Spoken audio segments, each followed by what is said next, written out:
En mi infancia, los videojuegos eran algo que caía del cielo. Un golpe de suerte donde te cruzabas algo que, en el mejor de los casos, solo tenías referencias por alguna revista.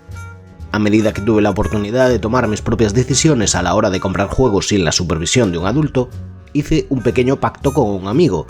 Él se compraría Vampire the Masquerade Redemption y yo me compraría Grim Fandango. 2 juegos disponibles en la única tienda de informática de nuestro pueblo. Él estaba familiarizado con el mundo de las tinieblas gracias a nuestras partidas de rol, y yo con las aventuras de LucasArts que había consumido hasta entonces ávidamente en mi Pentium II 386. La idea era que haríamos copias del juego de manera que no tuviéramos necesariamente que intercambiárnoslos. Disfruté mucho de Grim Fandango y me empapé de su atmósfera, su música y cada línea de diálogo, hasta que llegué al cuarto disco del juego, el acto 4 que, repentinamente, no funcionaba. En un mundo donde buscar en internet no era sencillo y la posibilidad de encontrar un parche en un CD de una revista era muy remota, ese último disco de juego se quedó sin jugar en su momento. Grim Fandango se convirtió, por muchos años, en una historia inconclusa. Así que, para prepararnos para el Día de los Muertos, hoy vamos a cerrar ese capítulo.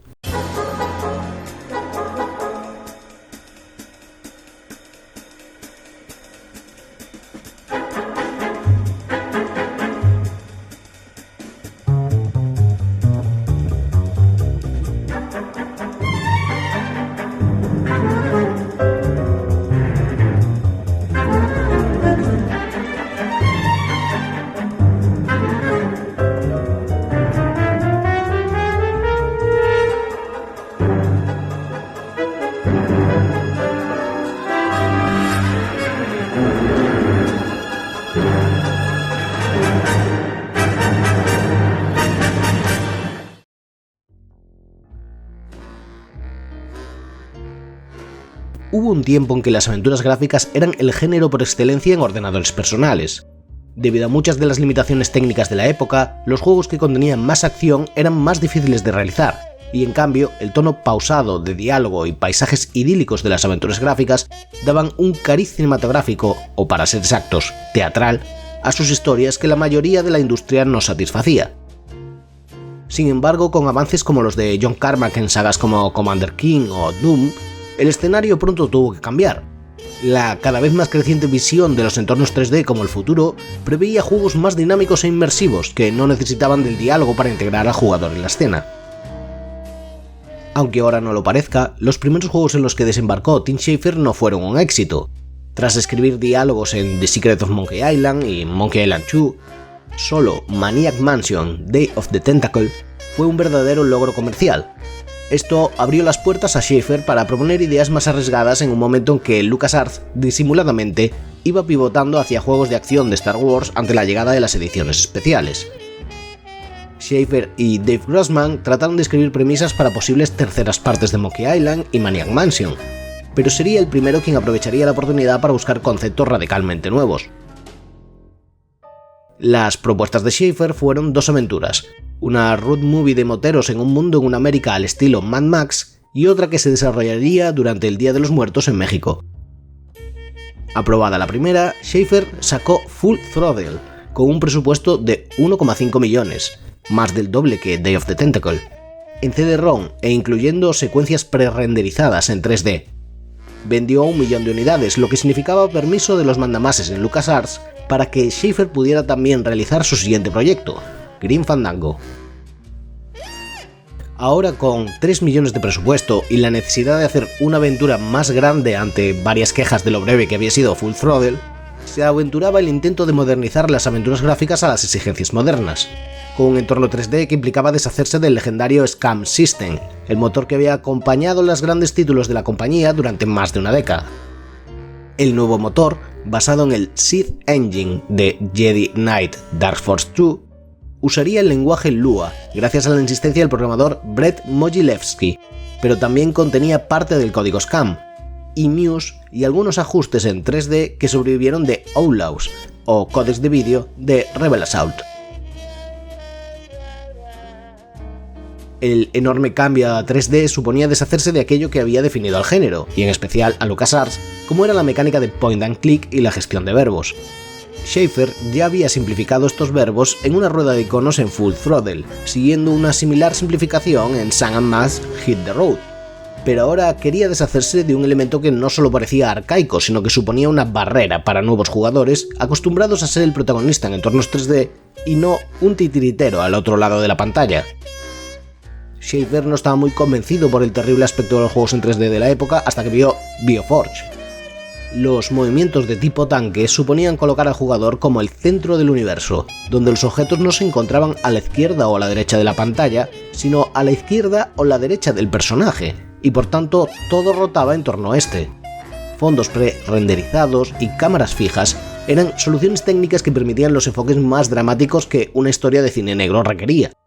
Al carecer del puntero del ratón, la forma de resaltar los objetos interactivos era con el propio protagonista, Manny Calavera, girando su cabeza hacia los puntos de interés. La combinación de los diseños de Calacas y el ambiente Art Deco de los viejos edificios de Los Ángeles, como el 450 Sutter Street que inspiró el edificio del Tuétano, dio al juego una personalidad arrolladora. El veterano Peter McConnell, habitual de LucasArts, compuso con esta banda sonora su auténtica obra maestra, una combinación de ritmos andinos, guitarra española y big band jazz que extendió y perfeccionó con la excusa de la versión remastered del juego. La cálida voz de Manny Calavera es otro elemento diferenciador. El actor de origen cubano, Tony Plana, hace un magnífico trabajo en el doblaje original, dándole un tono pícaro pero relajado que transmite mucha emoción soterrada. La clase de falsa apariencia tranquilizadora y confiada de Humphrey Bogart con más anhelo que melancolía. En particular, Schafer destaca el placer de ver a Plana trabajar con la voz de Merche, la actriz María Canals Barrera, que ya habían trabajado juntos y sus personajes se ven muy favorecidos por su particular química. Curiosamente, el doblaje en español tuvo lugar en España, para un juego donde no solo la inspiración principal proviene de México, sino que cuenta con un variado reparto de personajes de diferentes orígenes latinos. El papel protagonista le correspondió a Richard del Olmo, que mantiene esa calidez y picardía del original con un tono más descarado. La importancia de los buenos actores de doblaje para un producto así y en aquel momento donde los juegos estaban dando un salto muy importante no puede ser despreciada. Notables como en los audiocomentarios del remaster describen como el actor de doblaje de Celso llegó muy sorprendido al casting porque se había corrido el rumor de que Grim Fandango era el nombre en clave de otro proyecto de Lucasfilm en ese momento, La Amenaza Fantasma.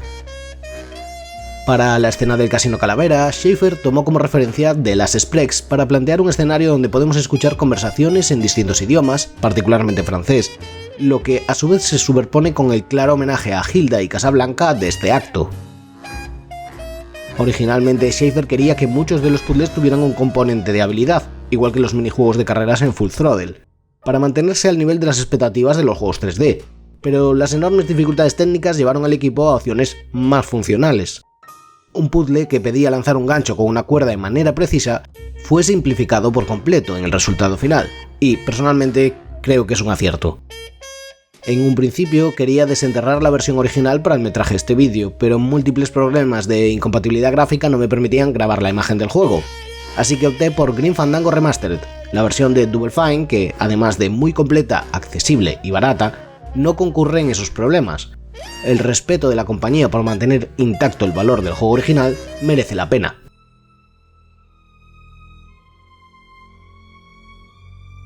Celso acaba de morir y es visitado por la Parca, o más concretamente por Manny Calavera, su agente de viajes, ahora que ha llegado al mundo de los muertos.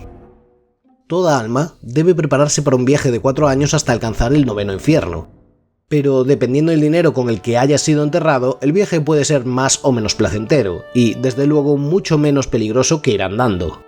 Cuando Manny procesa la ficha de Celso se da cuenta de que no tiene acceso a unos buenos fondos. Su solución es regalarle un bastón con una brújula en el mango. Celso le pide que le acompañe, pero si Manny es agente de viajes es porque aún no ha pagado su deuda por los actos que cometió en vida. Y lo que es peor, cada día parece tener peores clientes y menos posibilidades de salir de una situación literalmente sin futuro. Cuando un envenenamiento masivo se presenta como una gran oportunidad, Manny corre a buscar a su conductor solo para descubrir que su compañero de trabajo y rival, Domino, ha enviado a su conductor a casa para evitar que Manny se le adelante. Allí solo queda Glottis, el demonio mecánico que no puede conducir sin un permiso de trabajo. Don Copal, nuestro jefe, ha salido por la ventana de su oficina con motivo del desfile del Día de los Muertos y finge seguir ahí trabajando gracias a los mensajes pregrabados de su ordenador. Nuestra mejor oportunidad es salir del edificio, trepar por una cuerda hecha con las corbatas de Don Copal y entrar en la oficina para manipular su ordenador. Así podemos volver al edificio y enseñarle a Eva, la secretaria de Don Copal, la orden de trabajo y que la firme por nuestro jefe.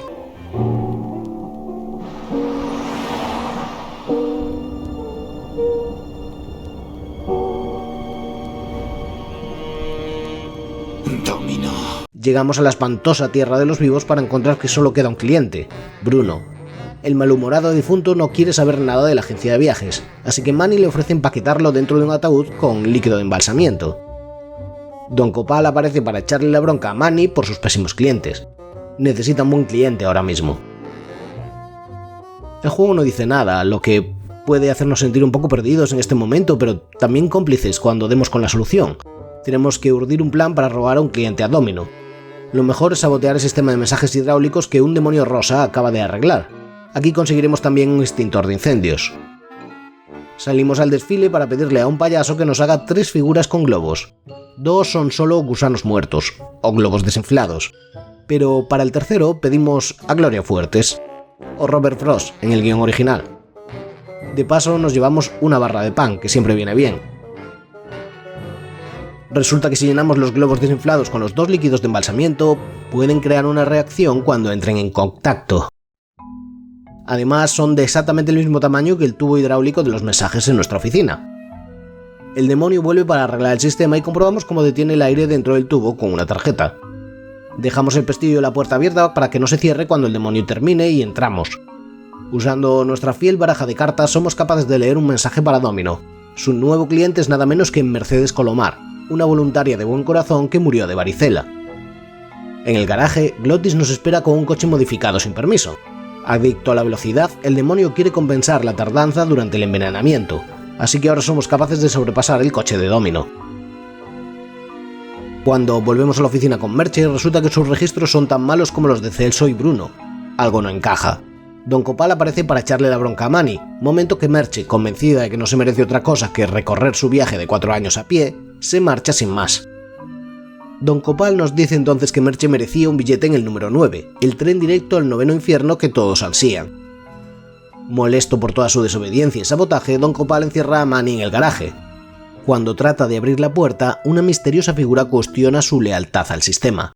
Harto de su mala suerte, Manny maldice a su jefe, lo que le garantiza la libertad por parte de la misteriosa figura. Se trata de Salvador Limones, un ex trabajador que cree que la agencia de viajes de las almas se ha corrompido desde hace años y está organizando un movimiento revolucionario. De momento solo son él y Eva, la secretaria, pero pide la colaboración de Manny.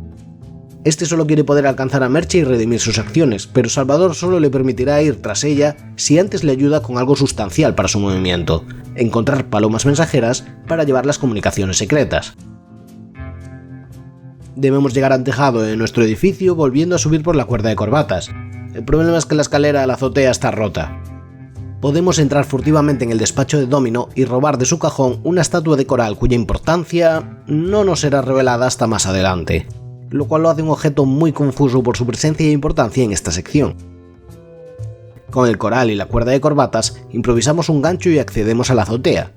Las palomas son peligrosas y combativas, pero podemos tenderles una trampa. ¡Palomas, corred! ¡Es Gloria Fuertes! Ponemos el globo de Robert Frost, o de Gloria Fuertes, bajo el pan desmenuzado y cuando las palomas empiezan a picotear, el globo estalla y las asusta. Ahora podemos recoger los huevos de paloma y entregárselos a Salvador. Cambio, el revolucionario nos conduce por un túnel secreto hasta el bosque petrificado, a las afueras del tuétano. Nos sorprende encontrar aquí a Glottis y el coche, después de que el demonio fuera despedido. Glottis está tan afectado que por accidente se arranca su propio corazón que debemos recuperar de un nido de arañas voladoras. Usando un hueso y nuestra fiel guadaña, podemos catapultar el corazón de Glottis de vuelta a su pecho. Por su parte, Don Copal y Domino están rindiendo cuentas al verdadero cerebro de esta operación de corrupción, Héctor Le Mans. Es él quien ha amañado el sistema para otorgarle todo el poder a Domino. Con la pérdida de Merche, Héctor decide castigar a Don Copal de la única manera posible, ahora que todos están muertos, disparándole con un arma fertilizante que convierte su esqueleto en macabras flores. Ahora ya tenemos conductor, pero el bosque no está precisamente asfaltado y es muy confuso. Precisamente la ciudad del tuétano recibe su nombre porque sus edificios están construidos con el tuétano extraído de los árboles petrificados mediante ruidosas máquinas. Si engañamos a Glottis para que se suba y coordinamos la máquina para hacerla estallar, recibiremos unos muy propicios suspensores para nuestro coche.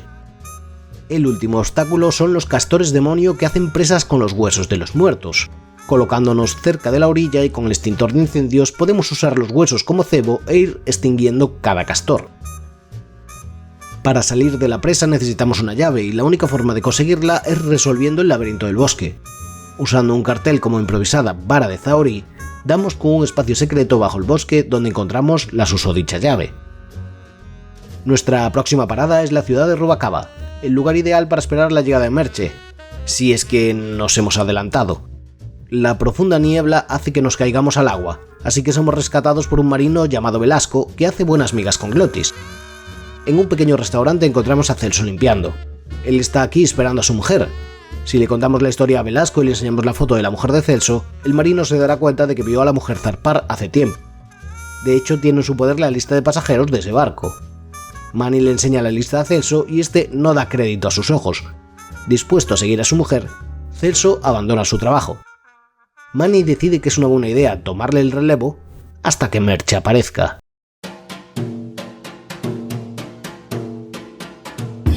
Un año después, el pequeño restaurante se ha convertido en el lujoso Casino Calavera bajo el mando de Manny. Merche sigue sin aparecer por la ciudad. Durante este tiempo, Salvador ha enviado varios comunicados gracias a las palomas mensajeras hablando de cómo su movimiento revolucionario va creciendo. Manny sale del casino para tomar el aire y cree ver a Merche recriminándole haberla dejado sola, aunque solo es un feísimo buitre. Al otro lado del puerto, la verdadera Merche está siendo forzada por Domino a embarcar en el SS Lambada. Manny trata de impedirlo, pero Merche le golpea con una botella y le hace caer al agua. Velasco debe rescatar de nuevo a Manny. Es el viejo capitán el que explica que el barco se dirige a Puerto Zapato y no podrá alcanzarlo a tiempo, a menos que se suba esa misma noche en el SS Limbo. Solo hay un problema. El SS Limbo es un barco de mercancías y no necesitan más marineros. Velasco dice que aunque faltase algún tripulante, como el marinero naranja que aún no se ha presentado, Manny necesitaría un carnet del sindicato y herramientas de mecánico si quiere que Glottis le acompañe. Esos son nuestros siguientes objetivos. Y ahora dejadme hacer una pausa y escuchar el poema de la luna. Brillaba pálida como un hueso, mientras yo estaba solo, y pensaba para mí cómo la luna esa noche arrojaba su luz sobre el verdadero placer de mi corazón y el arrecife donde su cuerpo estaba esparcido. Rubacava se transforma aquí en una vibrante ciudad nocturna, llena de peligros y emociones y personajes estrafalarios. Podemos cumplir nuestros objetivos en cualquier orden, y es el momento más recordado del juego por la libertad y la personalidad que ofrece. De vuelta al Casino Calavera, Lupe, la entusiasta chica del guardarropas, dice que Lola ha pasado por aquí para dejar un mensaje en un pequeño sobre, pero no recuerda dónde lo ha dejado. Tras hablar un rato con Glottis, tomamos una botella de licor con pepitas de oro para los clientes selectos y entramos en el propio casino. Allí está Charlie, un falsificador que nos puede conseguir el carnet del sindicato a cambio de que recuperemos una maleta de Maximino, el dueño del felinódromo de carreras de gatos que es, además, el único hombre con más poder que Manny en la ciudad. Charlie nos ofrece un pase VIP para que nos infiltremos, pero en su lugar, Manny decide dárselo a Glottis, que decide que este es el mejor momento para revelar que tiene un serio problema con las apuestas. En el estadio, Manny entra primero en la caja de arena de los gatos y recoge un abrelatas gigante. Subiendo a la zona VIP se encuentra Glottis borracho, malhumorado y apostando, lo que tiene agotado al camarero local. Manny aprovecha el momento en el que el camarero entra en la despensa para cerrarla usando su guadaña. Eso provoca que Glottis se enfade al no recibir más bebida y baje a la cocina a buscar al camarero y beberse un bidón de alcohol entero. Con el bidón vacío, Manny usa el abrelatas y se esconde dentro, esperando que un demonio venga a reponer el bidón. Eso le da acceso a un ascensor secreto hasta la bodega, pero una vez allí no hay rastro del maletín de Charlie.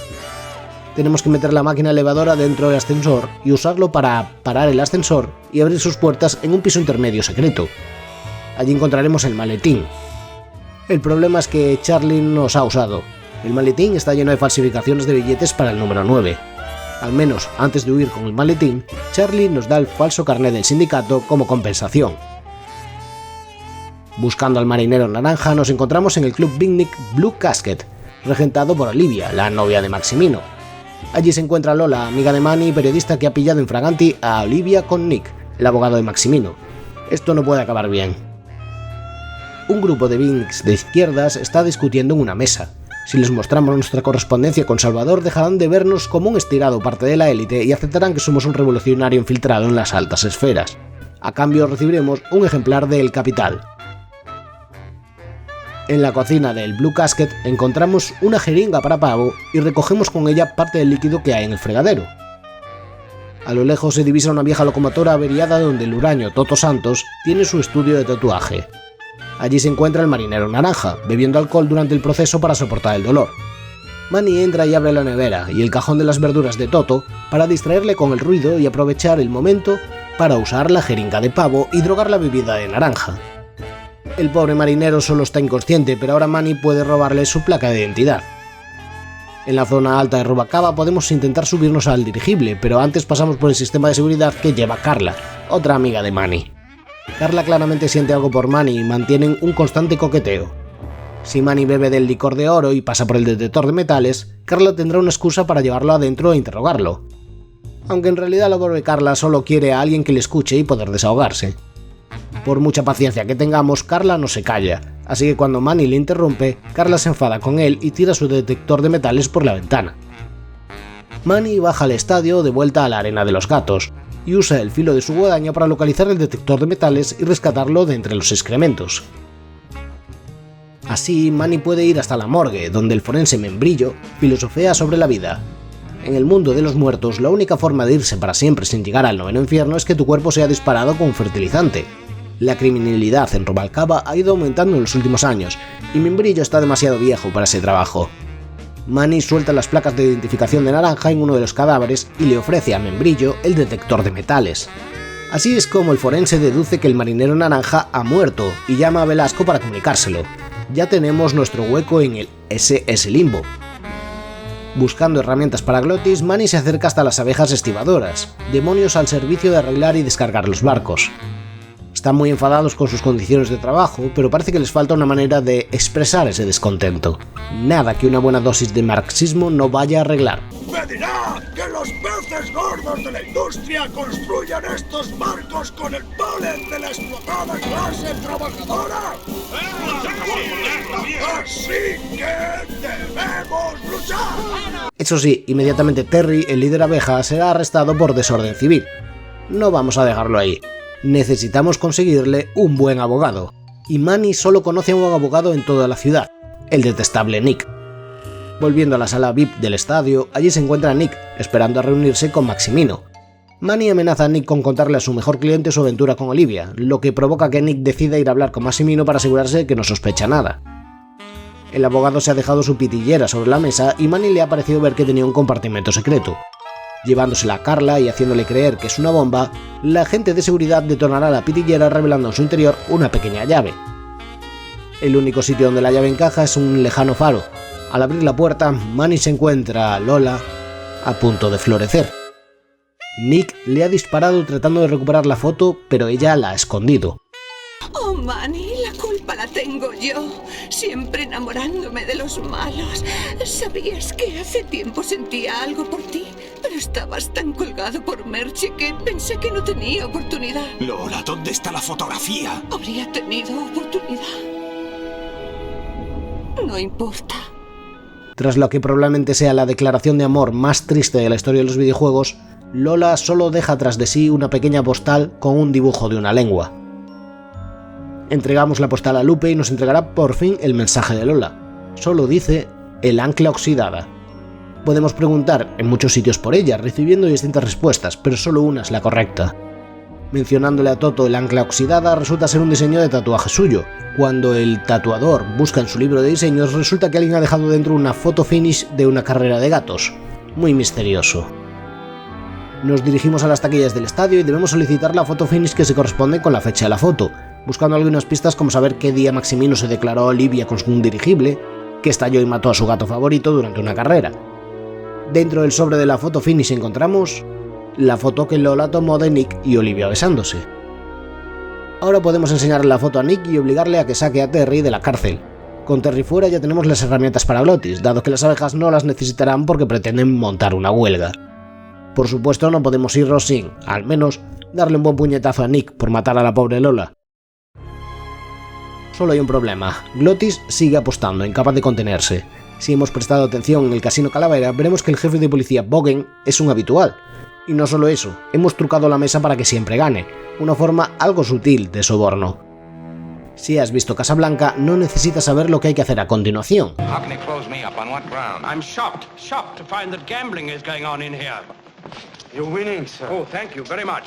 Si modificamos de nuevo la mesa para que no esté trucada, Bogen se enfadará y decidirá cerrar el casino en una redada. Maximino escuchará las noticias del cierre del casino y, asustado, cortará el crédito de Glottis y lo expulsará. Con todo listo, zarpamos esa misma noche con la esperanza de llegar al lejano Puerto Zapato y alcanzar a Merche. Manny limpiará la cubierta esta noche.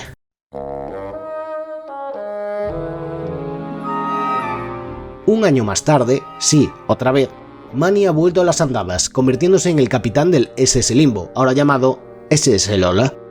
Cuando se aproxima por fin a Puerto Zapato, un marinero le avisa del desembarco de agentes de aduanas. Manny hace caso omiso hasta que una de las palomas mensajeras de Salvador le advierte de que es una trampa y que Merche nunca llegó a Puerto Zapato, sino que saltó por la borda en un lugar llamado La Perla. Efectivamente, toda la tripulación está muerta y los agentes de aduanas son los responsables.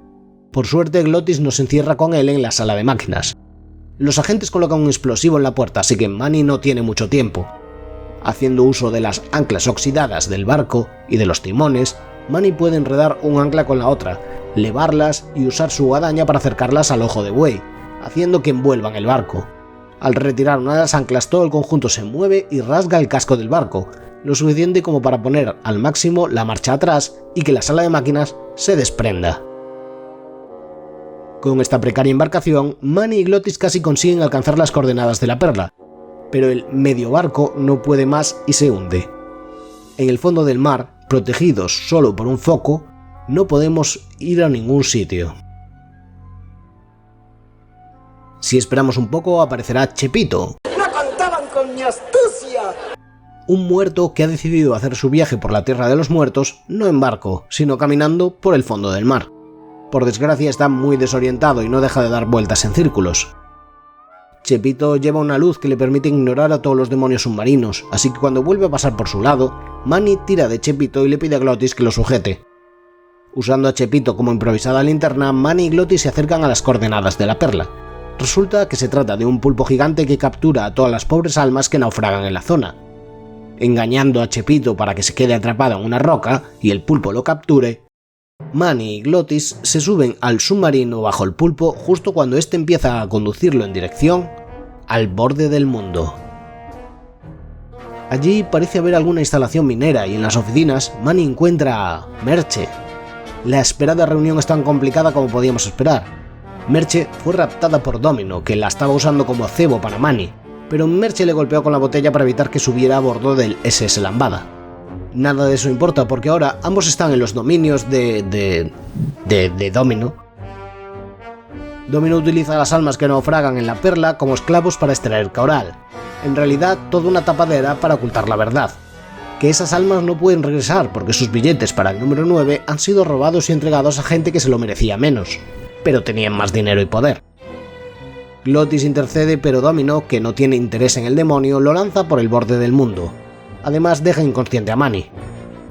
Cuando nuestro protagonista se despierta, está en una oficina compartida por dos angelitos, almas de dos niños muertos que, por su falta de pecados, tienen alas que les permite viajar directamente al noveno infierno. Si Domino no los hubiera encerrado en una jaula antes, claro. Allí trabajan el coral para convertirlo en bombillas con sus pequeñas manos y herramientas. Los angelitos no confían en Manny, viendo que Domino les ha dicho que es una mala persona y sabiendo que Merche parece triste cuando está con él. Tras provocarlos un poco, uno de ellos lanza su pequeño martillo a Manny, que, como buen protagonista de aventura gráfica, recoge. Manny sale a explorar un poco y encuentra a Merche haciendo de secretaria para Domino. Juntos se ponen a fumar, pero cuando Manny mueve el cenicero, Merche tira su ceniza accidentalmente sobre sus medias, haciéndolas inservibles y dándonos un homenaje al graduado. Mrs. Robinson, you're trying to seduce me. Merche no confía en Manny después de todos los celos que ha acumulado en su ausencia. Lo único que le interesa es que puede conseguirle un arma para escapar de aquí. Investigando la isla, Manny encuentra a Glottis, que no se ha caído por el borde del mundo. Sigue sujeto al armazón del SS La Mancha. Si pudieran arreglar el barco hundido, podrían usarlo para huir de la isla. Al otro lado, Manny también encuentra a Chepito, ahora esclavizado como uno de los mineros. Manny le pide a Chepito que le consiga un arma, pero él quiere algo a cambio. Le ofrece las medias de Merche, y así es como consigue Manny una pistola fertilizante. También le ofrece el martillo diminuto de los angelitos a cambio de su martillo hidráulico. En la superficie de la isla, Manny trata de operar una enorme grúa. Suelta el gancho en una playa y luego usa el martillo hidráulico para separarlo. Ahora de la grúa solo cuelga una cadena que Manny puede usar para atascar el triturador cercano. También deja caer la cadena por la cinta transportadora que lleva hasta el SS La Mancha, aunque primero tiene que hacer retroceder la cinta para que la cadena se quede enredada en un ancla oxidada. Gracias a eso reflotamos el SS La Mancha. Todavía queda abrirse paso por el arrecife de coral, pero para eso está la trituradora que hemos roto antes. Manny le entrega el arma a Merche, que escondía una bala en el sombrero. El plan de la chica es usar a Manny como rehén, creyendo que ha sido socio de Domino todo este tiempo, pero Domino no se lo toma en serio y acaba capturándola y encerrándola. La cámara acorazada donde se encuentra Merche tiene un complejo mecanismo de seguridad que debemos alienar correctamente. Si le damos a la manilla después, el sistema de seguridad volverá a cerrarse. Menos mal que podemos usar la hoja de nuestra fiel guadaña para mantenerlo en el sitio y no tener que repetir este puzzle. Dentro de la cámara no está Merche. En su lugar hay unos archivadores y una armadura con un hacha. Si cerramos la puerta acorazada encontraremos un mecanismo para abrir los archivadores y la sala contigua que ocultan. El único problema es que ahora los dos estamos encerrados aquí. Usando la guadaña de nuevo podemos activar los aspersores de la sala, viendo cómo el agua parece filtrarse en una de las baldosas del suelo. Recogemos la pesada hacha de la armadura y la soltamos sobre la baldosa para romperla, y descubrir un desagüe que nos llevará directamente a la playa. Ahora todo el mundo puede escaparse en el SS La Mancha, hasta que Domino y su pulpo submarino se interponen. Dispuesto a acabar con sus rencillas de una vez por siempre, Manny salta sobre la cubierta del submarino para un enfrentamiento guadaña con guadaña. Su rival es muy superior, así que Manny recurre a un truco sucio, atacar al ojo del pulpo. Con el submarino perdiendo el rumbo, Domino cae de lleno en el triturador. Solo los angelitos son capaces de salvar a Manny antes de que le siga el mismo destino.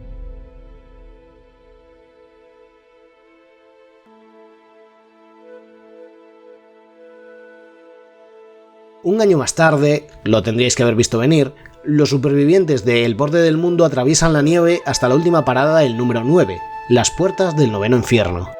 Mientras esperan su turno, Glottis sufre un desmayo. El portero no les dejará pasar porque no tienen billetes, así que los manda a la sala de espera para toda la eternidad. Justo en ese instante el número 9 está a punto de llegar. Entre los pasajeros se encuentra Nick, el abogado de Rubacava. Dado que lleva un billete falso, el tren se transforma en una serpiente y se hunde en las profundidades para un castigo eterno. El portero tiene también un mensaje para Manny. Héctor Le Mans le ha estado espiando y ahora quiere acabar con él. Chepito, en cambio, ha encontrado una escapatoria a las normas. Puesto que nadie le ofreció nunca un billete, no puede haberlo perdido. Feliz, se encamina con paso firme a cruzar el túnel que lleva al noveno infierno. En el suelo, varios camiones de reparto han entregado las últimas almas. Entre ellas se encuentra el ataúd de Bruno, que nos devuelve la taza de regalo dentro de su ataúd con un líquido de embalsamar. Los pequeños demonios mecánicos de la estación están adorando al desvanecido Glottis en la sala de espera. Dicen que solo pueden recuperar sus energías si vuelve a experimentar la velocidad. Solo necesitan combustible de cohetes. Manny pasa por la cafetería de la estación, cuelga su taza con el líquido inflamable cerca de una tostadora y dentro de la tostadora mete un trapo empapado. Al provocar un pequeño incendio, uno de los demonios mecánicos aparece con un extintor. La reacción causa que la taza se convierta en un cohete diminuto. Gracias a ello, los demonios saben cómo reconstruir el teleférico con una enorme potencia y velocidad para que Glottis recupere su salud. Manny, sabiendo que aún tiene asuntos pendientes en la Tierra de los Muertos, usa el teleférico para volver a Rubacava con Merche. Glottis se recupera, pero al llegar a Rubacava el teleférico no puede seguir, y nuestro viejo vehículo tiene una trampa con una bomba programada para que no podamos usarlo, cortesía de Héctor Le Mans. Visitando a Toto Santos, que se encuentra durmiendo, Manny se hace con un botellín de nitrógeno líquido. Tratando de hablar con Velasco sobre cómo encontramos el SS La Mancha, nos podemos hacer también con su barco embotellado. En el Blue Casket encontramos a Olivia, que, preocupada por Manny, a quien creía muerto, decide unirse a nosotros. En la cocina también hay un bidón con alcohol. Usando el barco embotellado con el bidón, nos hacemos con una botella de alcohol. Al dárselo a probar al muy compulsivo Glottis, este se lanza por el bidón, con grandes problemas de estómago que le llevan a vomitar sobre la trampa de nuestro vehículo. El vómito crea una capa de gelatina que hace seguro caminar sobre ello, pero para asegurarnos usemos el nitrógeno líquido para congelar el vómito. Finalmente volvemos al tuétano, irreconocible desde que Héctor Le Mans se ha hecho con la ciudad. Por suerte no es el único que ha estado ocupado. Salvador Limones ha cumplido su objetivo y ahora cuenta con un largo ejército revolucionario que le sirven de milicianos y espías. Salvador había conseguido meter un espía entre la gente de Héctor, pero fue descubierto recientemente. Olivia le pide a Salvador que le deje unirse a la causa y acompañarle. Por su parte, Manny traza como un plan ocupar el lugar del espía, disfrazarse y acercarse a Héctor con un arma. Recoge la foto del difunto espía de la basura, así como un brazo del agente caído, y pregunta a Eva por la persona que acompaña a Héctor. Se trata de Bosley, un botánico en vida que ahora crea armas fertilizantes para Héctor. Saliendo de las alcantarillas donde Salvador tiene su base, Manny llega hasta los bastidores del casino de Héctor. Dos artistas se encuentran allí charlando y aunque al principio creen que Manny viene a una audición, todos los puestos ya están cubiertos. En la parrilla del teatro hay una máquina de hacer nieve que funciona con un triturador de mano. Obviamente colocamos ahí el brazo del difunto y, desde esa altura, vertimos el café sobre los artistas para espantarlos. Ahora Manny puede acceder a los camerinos y maquillarse. En el casino, Manny encuentra a Merche que está intentando sonsacar algo a Charlie, también presente aquí. También encuentra a otro agente revolucionario, disfrazado con una gabardina y un monociclo, puesto que su cuerpo carece de piernas. El agente usa su cuerpo para entrar en las tragaperras y llevarse los premios como impuesto revolucionario. Merche puede tapar a Charlie con una sábana momentáneamente y distraerlo para que la gente abra su tragaperras. Contento con su premio, Charlie usa la sábana como toca y deja la ropa en el baño, perfecto para completar el disfraz de Manny. Usando la nota amenazante que recibió de Héctor, Manny enseña la foto del difunto espía a una de las palomas. La paloma va en busca del espía en el laboratorio de Bosley, pero es devorada por uno de los buitres de Héctor. Aún así, Bosley encuentra la nota y cree que ha sido enviada por Héctor, por lo que corre a esconderse en las alcantarillas. Para encontrarlo, Manny necesita seguir una pista de líquido fertilizante. Usando el triturador de mano y el brazo de la víctima, deja pequeñas esquirlas de huesos en el suelo que reaccionan al fertilizante, descubriendo el camino. El único problema es que ante el escondite de Bosley hay un cocodrilo gigante. Usando el coche de Glottis podemos hacer que retroceda un poco y usar la suspensión para elevarnos a un andamio. Si descendemos ahora, el cocodrilo se dará la vuelta y nos atacará, pero podemos volver a bajar la suspensión del coche para que su cola se quede atrapada bajo la carrocería. Bosley ha perdido completamente la cabeza en su escondite, una floristería abandonada. Usando su guadaña, Manny quita las telarañas de la campana de la puerta y la hace sonar, haciendo creer a Bosley que ha entrado un cliente y sacándolo de su shock. Así, Manny le compra una pistola. Para subir al despacho de Héctor tenemos que pasar al demonio rosa. Nos hará varias preguntas personales sobre Héctor, pero las respuestas, curiosamente, se corresponden con los números que aparecen en un panel sobre la cabeza de Manny al hacer el contraplano. En el hall, Manny reconoce a Celso y su mujer. Están ahí para comprar un billete del número 9 a Héctor. Celso no quiere comprarlos porque le parecen muy caros, pero Manny narra algunas de las aventuras que ha tenido y, asustado por los múltiples peligros, convence a Celso de comprar los billetes. Contento de que le hayamos conseguido un nuevo cliente, Héctor accede a vernos en su despacho. Héctor le lleva a su antiguo despacho e incluso le ofrece su viejo traje de parca, ignorante de que se trata de Manny. Uno de los pájaros de Héctor interrumpe y el mafioso aprovecha la oportunidad para escapar por los tejados usando un cartel de neón, pero accidentalmente cae al callejón y deja su maletín con los billetes en la azotea contigua. Manny usa el fertilizante para debilitar la sujeción del cartel de neón y usarlo como rampa para la siguiente azotea. Así recupera los billetes reales, incluido, apropiadamente, el de Merche. Pero cuando se va a subir el tren, otro de los pájaros de Héctor le ataca tratando de arrebatarle el maletín. Merche tira el maletín a Manny justo cuando Olivia hace acto de presencia en coche.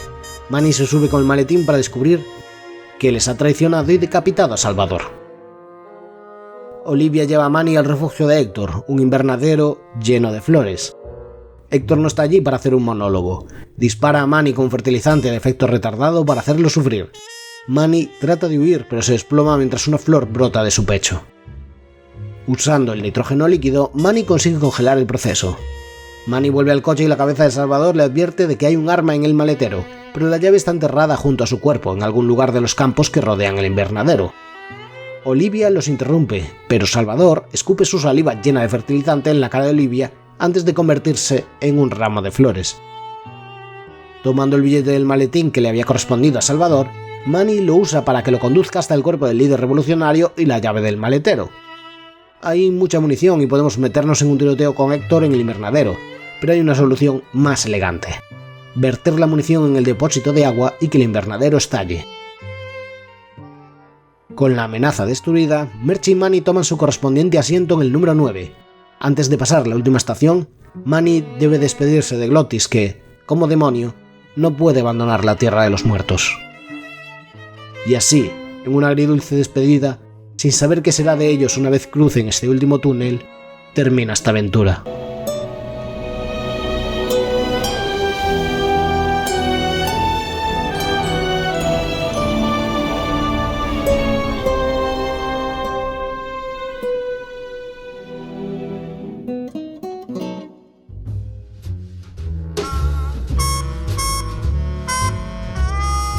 En mi vídeo de Clock Tower se me ocurrió traer a colación el manifiesto de Ron Gilbert, porque las aventuras gráficas apestan. Aquel juego no cumplía aquellas premisas básicas porque buscaba crear tensión mediante la repetición, ensayo y error, algo que en otras aventuras gráficas podría resultar muy frustrante. En el caso de Grim Fandango el análisis es incluso más pertinente, dado que podemos considerar a Tim Schafer discípulo, compañero y amigo de Gilbert, y, en el caso de este juego, el último legado de lo que empezó a desarrollarse con Lucasfilm Games. Ignoremos Escape from Monkey Island por el bien de nuestra salud mental. Así que, ¿cumple o no cumple Grim Fandango 10 años después el famoso manifiesto? Todos o algunos de esos puntos. Es hora de que pasemos a examen. Puntos 1 y 2. El objetivo final tiene que estar claro, y los subobjetivos tienen que ser obvios. La primera en la frente. Si bien nuestro objetivo en términos globales pasa de conseguir mejores clientes, a rescatar a Merche y después destruir a Héctor, muchos de nuestros subobjetivos para alcanzar ese propósito no están en absoluto claros. El primero tiene lugar cuando volvemos del envenenamiento con Bruno y recibimos una bronca. Sabemos que tenemos que conseguir mejores clientes, y esto pasa por hacer trampas de algún modo. El juego nos indica que tiene algo que ver con el sistema de mensajes, pero no hay nada que sugiera que Manny tenga que limitarse a robarle un cliente a Domino, especialmente cuando no hay aún pruebas de que él nos haya estado saboteando más allá de una mera rivalidad, como cuando envía a nuestro conductor a casa. Creo que esto es, en general, un problema de muchos de los diseños de los puzzles de Schafer, donde en ocasiones hay un elemento humorístico a la resolución del puzzle, lo que implica también un elemento de sorpresa, es decir, de no tener muy claro qué deberíamos hacer hasta que la absurda solución nos golpea en la cara. Punto número 3. Factible para el jugador observador. Si bien lo anterior puede considerarse uno de los grandes defectos de Schafer, esta es una de las grandes virtudes a mi parecer. La cantidad de diálogo observacional invita siempre a explorar y agotar todas las opciones de diálogo, lo cual ofrece muchas y diferentes pistas, incluso de sus puzzles más oscuros. Tomemos por ejemplo el juego de palabras con el triturador de mano, que es una forma de decir que es un triturador portátil, pero que con una mano en nuestro inventario no es difícil llegar a la conclusión de que podemos probar a usarla. Punto número 4. Encontrar el problema antes que la solución. Aunque en algunos momentos del juego podemos encontrarnos con los objetos necesarios para avanzar, lo más frecuente es que no entendamos su propósito aún. Se puede decir que la solución no nos es dada de un modo claro y dependemos del impulso del jugador de aventuras gráficas para recoger todo lo que no esté clavado en el suelo. La naturaleza abierta de Robacaba implica que podemos resolver toda una serie de pequeños subobjetivos sin llegar a comprender aún cómo encajan en el camino hacia nuestra meta. Punto número 5. Todos los objetos necesarios disponibles, es decir, evitar un softlock. Un punto que cumple a rajatabla. Al dividir la aventura en 4 etapas, con sus distintos escenarios, no existe la posibilidad de que avancemos sin haber recogido los elementos necesarios. Todos ellos están siempre a nuestra disposición, y algunos se descartan cuando dejan de ser útiles, dado el limitado espacio de nuestro inventario. Punto número 6. Los puzzles avanzan la historia. Otro aspecto que no defrauda. El carácter manifiestamente narrativo del trabajo de Schafer le lleva a que, por ridículo que sea, cada acción sirva para revelar más de la trama, los personajes y el mundo en el que ocurre, pero además que tomemos un papel activo como protagonista. Aunque Manny nunca llega a ser un ladrón o un estafador, no teme manipular los acontecimientos a su favor, lo que además es una pista de su naturaleza moralmente ambigua al comienzo de la historia. Punto número 7. Sin puzzles dependientes del tiempo. Gracias a Dios aquí no hay ninguna cuenta atrás, hasta el punto de que cuando somos disparados por Héctor podemos mantenernos en esa posición hasta que demos con la solución adecuada. Un factor incluso más generoso que los 10 minutos de respiración bajo el agua de The Secret of Monkey Island. Para ser un juego sobre muertos, no concibe dejarnos morir como ya era costumbre en las aventuras de LucasArts. Hasta el temible efecto fertilizante de las armas del juego funciona más como una reencarnación dolorosa que obliga a las almas a repetir el proceso desde el comienzo más que a una verdadera muerte. Punto número 8. Recompensa incremental. Cada nuevo puzzle resuelto no solo avanza la historia, como ya hemos confirmado, también nos lleva a nuevas zonas. La evolución a través de los años de los personajes y lugares supone uno de los mayores alicientes y es el factor decisivo para la naturaleza cinematográfica de esta aventura que, incluso en su ligereza, encuentra cierta profundidad al tratar el paso del tiempo como una manera de hacer madurar al protagonista en su aventura. Punto número 9. Sin puzzles arbitrarios o Moon Logic. Quizás el factor que más diferencia las aventuras de Schafer de otras en LucasArts fuese que esperaba que usásemos todos los objetos con todas las interacciones posibles, buscando el resultado final. En su caso, muchas veces se corresponden a un elemento humorístico que, por su naturaleza, no puede ser obvio o lógico sin un salto de fe. Si bien algunos pueden ser deducidos prestando la suficiente atención, como descubrir la fecha del billete ganador en el felinódromo, otros parten de elementos propios de dibujos animados, como usar el cartel en el bosque petrificado para encontrar un refugio secreto del que no sabemos nada. La pista en este caso es la llave dibujada sobre el cartel, pero entra definitivamente dentro de la categoría de Moon Logic. No todos los puzzles son así. Me agrada mucho la idea de que para encontrar el detector de metales tuviéramos que usar algo de metal para localizarlo, pero ese tipo de lógica inversa no se repite a menudo. Punto número 10. Recompensar los intentos. Pocas cosas odio más en las aventuras gráficas donde, al intentar combinar dos objetos, el personaje simplemente repite una frase genérica. Aunque mi lógica esté mal, debería al menos sentir algún tipo de respuesta a ella, que bien puede acercarme a la solución o solo suponer una pequeña recompensa por haberlo intentado. Grim Fandango es un poco ambivalente, con algunas combinaciones erróneas teniendo algún diálogo especial y otras ignorando nuestra aportación. Diría que se decanta más a fallar este punto que a cumplirlo. Punto número 11. Conectar eventos con consecuencias. La necesidad de que resolver los puzzles en una zona tenga una función clara y explícita para abrir nuestro paso a la siguiente zona es otro de esos puntos donde Grim Fandango no parece tener problemas. La separación por años y ciudades implica que nuestro objetivo es estar siempre en trayecto hacia la siguiente zona y conseguir los elementos requeridos para ello. Escapar del bosque petrificado, dar partes de Rubacaba, huir del borde del mundo o enfrentar a Héctor implica un detallado ejercicio de encontrar vehículos, permisos y otros elementos que nos permitan desplazarnos al siguiente escenario. Y finalmente, punto número 12, dar opciones al jugador. Si bien he alabado Rubacaba, es también la excepción del juego, donde podemos cumplir múltiples objetivos fuera de orden. El resto del juego, si bien también podemos resolver otros objetivos, suelen estar mucho más conectados entre sí y requieren de ciertos eventos para que puedan ser completados. El juego sufre aquí, en su pequeño tamaño, para explorar la complejidad, limitando al jugador tanto en su comienzo con el primer año como en los dos últimos, donde parece que estemos a merced de pasar de una jaula a otra, buscando siempre una salida. Esos son todos los puntos. De los 12 que menciona Gilbert, podríamos afirmar que Grim Fandango cumple 8 de 12, es decir, un bien raspadito en la escala Gilbert.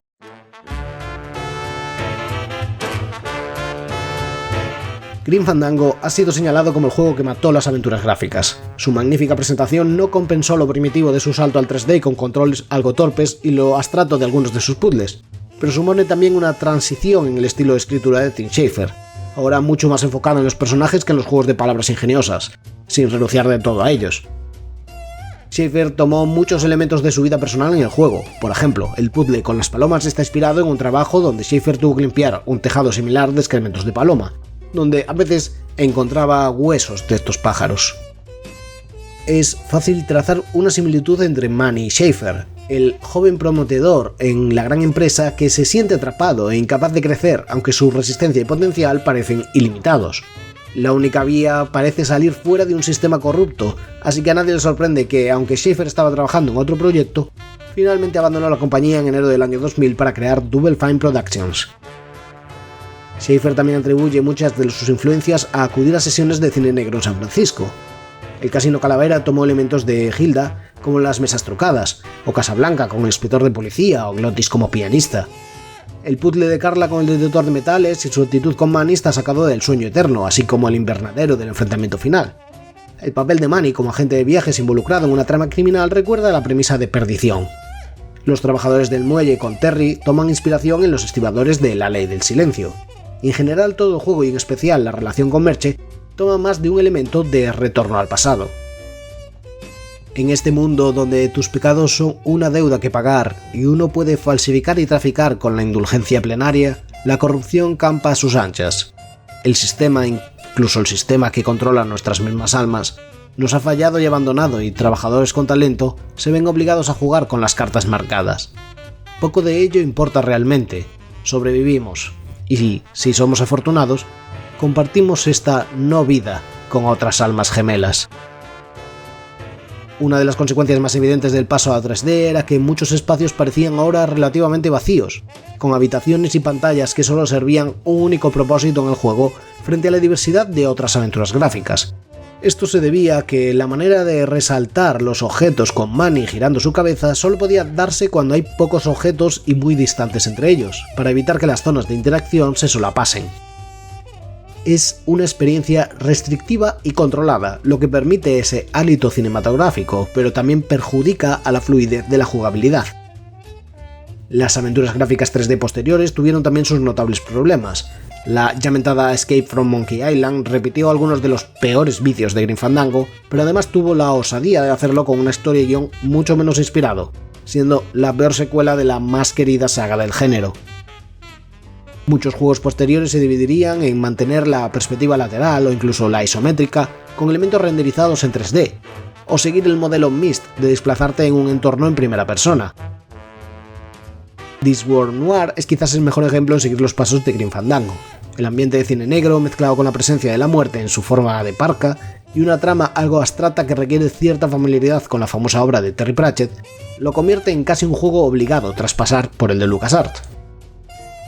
Las compañías rivales tratarían de buscar su propio juego en 3D, ya fuese Sierra con Gabriel Knight 3, Blood of the Sacred, Blood of the Dame, o Adventure Soft con Simon the Sorcerer 3D, ambos con muchos problemas que acabarían por darle la puntada final, no solo a las aventuras gráficas, sino a sus propias sagas.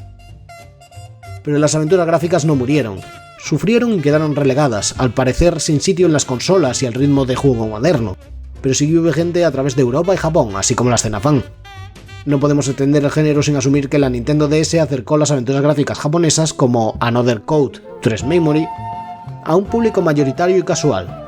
Del mismo modo que, aunque nos duela, David Cage es responsable de recuperarlas como grandes blockbusters gracias a juegos como Fahrenheit, Indigo Prophecy. Que ambos juegos tengan dos nombres distintos dependiendo de la región ya dice mucho de lo complicado que ha sido llegar hasta aquí.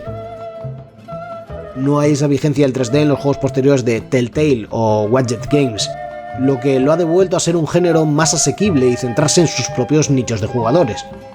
Cuando la gente habla de la muerte de las aventuras gráficas, en realidad hablan de que ya no tienen el mismo impacto social que tenían entre los jugadores de ordenador en los 90, pero lo cierto es que nunca fueron excesivamente populares. Estudios como Don't Naughty Tech 9 con sus entregas de Life is Strange o las aventuras de terror de Supermassive Games han mantenido la silla caliente en el mainstream. El género nunca murió, solo floreció y se multiplicó en distintos espacios, permeando otros géneros y llevando su legado más allá de la tierra de los vivos. Oh, e incluso el remaster también se volvió a buguear, esta vez con el puzzle de la bodega del felinódromo. El tiempo pasa, pero algunas cosas nunca cambian.